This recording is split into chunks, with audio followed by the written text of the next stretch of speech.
you know it's going to be a good This Week in Cleantech, Mike Casey. When we got Brian Mendez laughing before the show even starts, we're talking about iguanas and all sorts of fun stuff off camera. They always say it's the show within the show that is really the good show. This show is called This Week in Cleantech. It's generally a round of this week's biggest stories in climate and clean energy. We bill it at 15 minutes or less, but TigerCom commentator Mike Casey and I were just talking off camera. We might need a bigger show. We're going to need a bigger boat, Mike. 15 minutes isn't enough these days. We need a half an hour PTI type show for all the stories we're getting.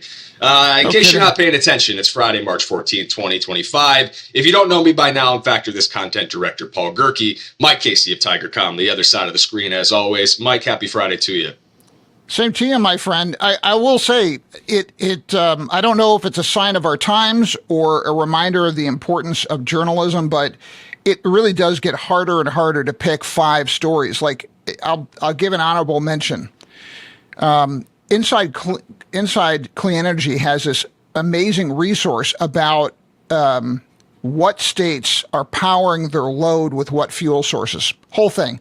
Couldn't even fit it in. So just it's interesting that as the times get more troubled, the number of really important stories goes up. So I'll just say that. I also want to give a listener shout out to Brandon Magrano, who says, quote, "I'm an avid listener of the podcast. The highly informative and balanced analysis of the energy sector provides sound talking points with my stakeholders." Thank you, Brandon. Is he listening to us? Are we the sound talking points? Is there a show similarly named out there? Brandon, thank you for giving us the shout. Other listeners that have said they like listening to this stuff, we appreciate it as always. If you want to be a part of the show, we can get your name on it. Just email me, paul.gerke@clearingevents.com. Might be a little slow responding. I just got back from Sarah Week, Mike. My first time out there. Big deal. Lots of headlines coming out of it.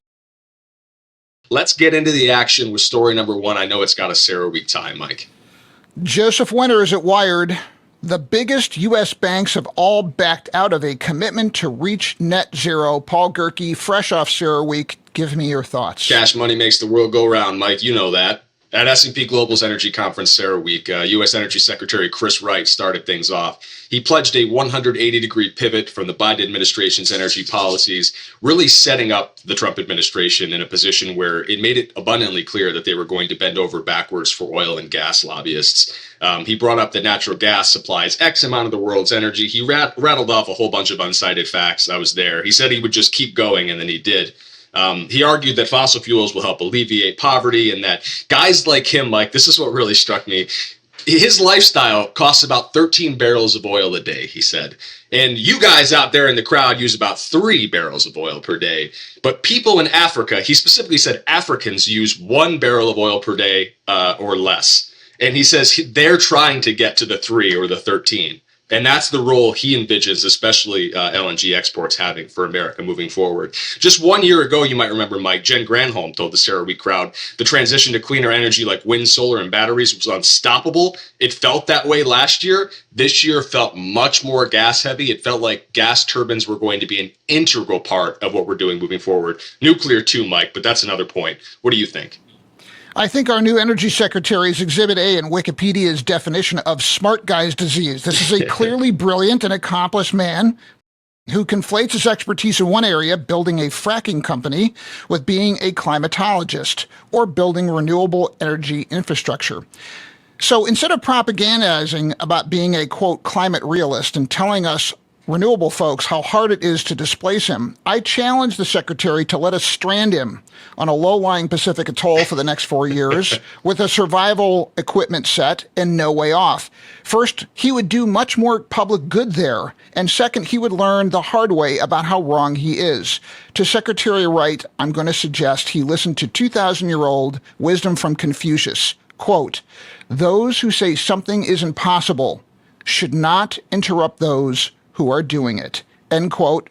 Paul Gerke, story number 2. Love to get a little Confucius on the show, Mike. Really appreciate the philosopher shout out. Story number 2 from Alan Owensman at Forbes, titled, "This startup has a way to make cheap, clean hydrogen without federal subsidies." Tell me about hydrogen, Mike. Is it not dead?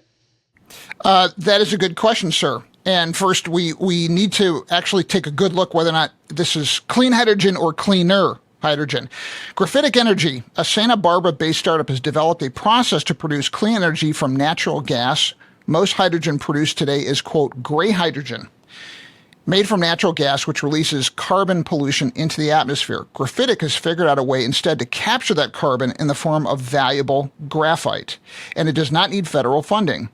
Graphitic's methods converts the carbon into synthetic graphite, which sells for over $2,500 per metric ton and is currently mostly sourced from China. By using the hydrogen it produces to power its processes, Graphitic reduces electricity consumption, making the technology viable even in areas without access to renewable energy. The company estimates its process cuts carbon pollution by 90%. While the graphite it produces isn't suitable for lithium-ion batteries, it is in demand for applications like industrial lubricants. Paul, your thoughts on this piece, my friend? Not a player in the industrial lubricants market, but I understand why this is a big deal. A company launching a pilot plant this week, without government support, by the way, capacity to produce 400 kilograms of hydrogen a day, 1,000 kilograms of that synthetic graphite. If everything goes well, Mike, their plan is to open a $100 million commercial facility by 2027, producing 10,000 metric tons of hydrogen annually. Mike, story number 3. By Ivan Penn from the New York Times, who are going to get on this show this year, come hell or high water. Don't bet me $5. Don't bet me $5, John Engel, because I'll take it from you again. Oh, you're going to get to maybe take it from him at Distributech, Mike. You take that $5. What's the title? Sorry, I cut you off. Which he has never forked over, by the way. I'm going to call Vote Seller and find out if that cheapskate John Engel actually sent us $5 in, because he was ballyhooing what a low amount was. Hey, you grab one leg, I'll grab the other. We'll just shake him down. We'll get that $5 from him one way or another. He's a tall drink of water. It's going to take both of us. All right. Mr. Penn wrote a story. Solar energy criticized by Trump claims big U.S. gain in 2024. Paul Gerke. Yeah. So we talk about Ivan's work on this show from time to time. Shout out to him. We are going to wrangle you in as a guest. It's going to happen one way or another. 2024, the U.S. added 50 gigawatts of new solar capacity. They were shouting that out at CERAWeek. Abby Ross Hopper from CEO was there talking about the accomplishments of solar. She actually had her most pointed things to say about the Trump administration's policy so far, but we could talk about that another time. This surge in power comes amid criticism from Chris Wright earlier in the week, saying that solar, wind, batteries cannot, period, hard no, cannot fill the roles that gas can fill. And then NextEra CEO John Ketchum, who builds more gas than pretty much anybody, went on stage and said the exact opposite. But this is more about the Chris Wright thing. This is more about solar. I know, right? The EIA expects solar and battery, by the way, to continue leading new capacity additions on U.S. electric grids in 2025. We're already pumping out gigawatts and gigawatts. These queues are finally moving, Mike. That was another thing we took out of CERAWeek. What do you think about this piece?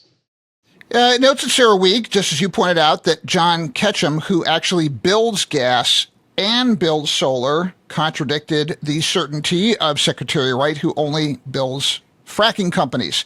Mr. Ketchum of NextEra projected a 55% increase in electricity demand over the next 20 years, almost a fifth of that related to the growth of data centers. SEIA CEO Abby Hopper makes the point that in order to fulfill the nation's growing demand for electricity, we must deploy energy solutions quickly, and the cheapest way to do that is through solar and storage. I would add that is a case I've heard a lot of people in our sector make privately, that you simply cannot win the AI race against China without powering these data centers through solar plus storage, because it's faster and less expensive than gas.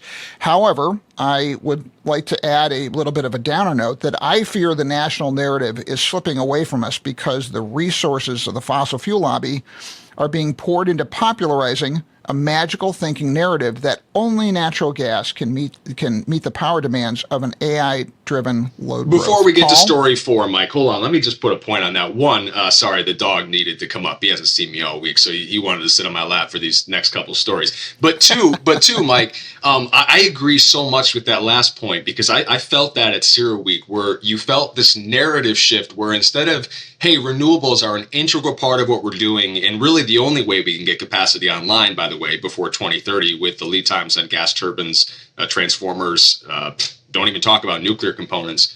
But this year, it really felt like the narrative shift was purposefully framing gas as the only way. that we're not going to get there without gas. So let's talk about the way that gas enables us, even if it's polluting, even if it's messing things up, even if it puts us further away from our climate goals. And whether you want to swallow that pill or not, that's the one on our tongue. Story number 4. Arvelis Bonillo Ramos from Bloomberg, titled Kosla-backed startup that pulls carbon from the air. A little carbon capture action on a Friday, Mike. Yep. Spiritus, a startup focused on direct air capture, or DAC technology, has raised $30 million in Series A funding from investors to help build a plant in New Mexico set to begin operations in late 2025 with the capacity to capture 1,000 tons of carbon pollution annually. Unlike other DAC systems, however, which rely on energy-intensive fans to pull air through sorbents to capture CO2, Spiritus uses a passive approach, potentially reducing both energy consumption and costs. The captured carbon pollution will be released from Spiritus' novel material and stored underground. While some companies use captured carbon for enhanced oil recovery, Spiritus intends to sell it for projects to convert it into fuel. And I can tell you from past experience, Vinod Khosla is rarely not in the same room with smart deals. Paul, what do you think? I like a nice lemon sorbent on a summer day. Spiritus has already secured deals with companies like Frontier, Stripe, and Shopify. Stripe, the shopping app, I assume, not the beer company. Hooray beer. The company is also working on plans for a larger scale DAC plant in Wyoming, though construction hasn't started yet. Spiritus' pilot plant is going to capture just a small piece of the huge amount of CO2 we still need to pull out of the air by mid-century to prevent the worst effects of climate change, even though a lot of folks might tell you that ship has probably already sailed. Like a lot of DAC startups, the tech is still pricey. Can't scale necessarily. That's going to be a problem in a lot of places. Plus the Trump administration freezing funding and considering rollbacks on IRA and next generation tech. A lot of uncertainty out there, Mike. Yes, sir. Story number 5 is written by Ari Natter from Bloomberg. Ari is going to join us, but couldn't make it because of travel plans. His piece, U.S. considers emergency powers to restart closed coal plants. Doug Burgum says. All right, Paul. More CERAWeek stuff. So we had Doug Burgum do a luncheon on Wednesday. He talked about considering emergency authority to reopen coal plants and prevent future shutdowns. The gist of this, Mike, is that coal is not leaving the United States anytime soon. It's just not. And we're going to be lucky if we don't get more coal plants restarted. I think that's the conversation we're at right now. We're not going to lose any generation that's currently online. No one's going to take generation offline right now. Coal plants are not coming offline. We just need to adjust to that, even if it makes us sick to our stomachs. Sierra Club argues this plan is only going to increase electricity prices, definitely going to make pollution worse. Since 2000, 770 coal-fired units have retired. Did Claire Kieran look that up? She looked up all 770 ever. Thank you, Claire. We appreciate that. Another 120 set to close over the next 5 years. That number is bigger than I expected, Mike. I don't expect many of them are going to shut down, though. What do you think? I think that Secretary Burgum is joining the magical thinking crowd that tends to be running things these days, because only an imaginary national energy emergency would be a way to justify bringing an uneconomical fuel source and throw it a lifeline through public policy, otherwise known as corporate welfare. Coal accounts for just 15% of the U.S. power generation today. That's down from more than half in 2000. Incredible. Paul Gerke, when you were back in high school and I was still doing this, and this is for good reason. Coal is now considered uneconomical due to cheaper alternatives such as fracked gas and renewables. Just don't tell the folks at the Ethically Challenged First Energy, the authors of the biggest utility corruption scandal in U.S. history and certainly the biggest corruption scandal in the history of Ohio, my home state. A new report by Ember shows wind and solar together generated more electricity than coal for the first time in the U.S. this year. That's a big deal. Because in 2018, coal generated 3 times as much. So the world keeps moving forward with cleaner, cheaper options, but the coal industry just can't seem to let go of its glory days of the 20th century. Sir, we are about out of time. I think we need to go to our Cleantecher of the Week. Cleantecher of the Week. Let's do it. It's Elliot Coad, founder of the 30 by 30 United Kingdom and Ecologi. Elliot, I'm sorry if I said your name wrong. You know what? If I said it wrong, let me know and I'll say it right next week. That's a promise. Shared research has stated the world is losing 4 to 14% of its staple crops due to microplastics, those things that are filling Mike Casey's brain, since they're hindering plant photosynthesis. Researchers say this problem could increase the number of people at risk of starvation by 400 million in the next 2 decades. We're going to link this story in the episode recap on the website. Thank you, Elliot, for sharing this new information, even though it makes me sick to my stomach and I'm not sure I want to read about it. It's okay, Theo. Yeah, microplastics are going to get all of us. Kudos to Damian Carrington at The Guardian for reporting and on the research. I know. Buddy. All right. Well, and you know what they say about there. microplastics? In the elderly, it affects their memory. So, do you know that, John Engel? Oh, wait a minute. You're. You haven't called me John in a couple weeks. Yeah, you got me. That's good. That's good.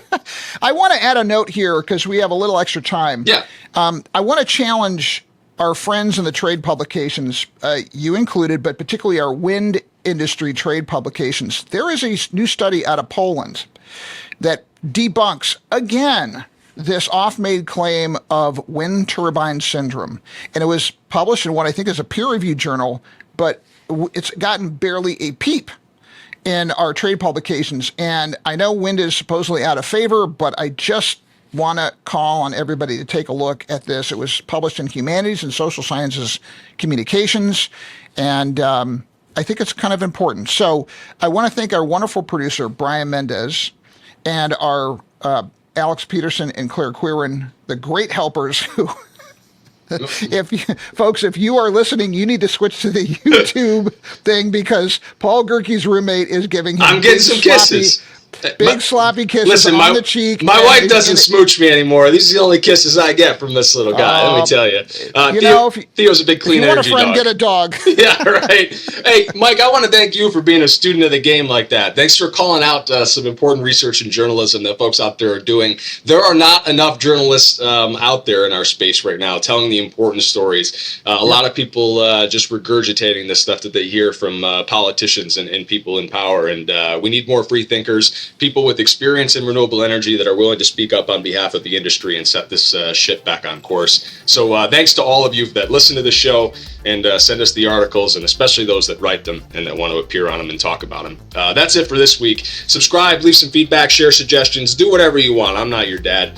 Read all the articles we discussed this week. The links should be in the episode description. If they're not, again, email me. We'll get it fixed. Take care.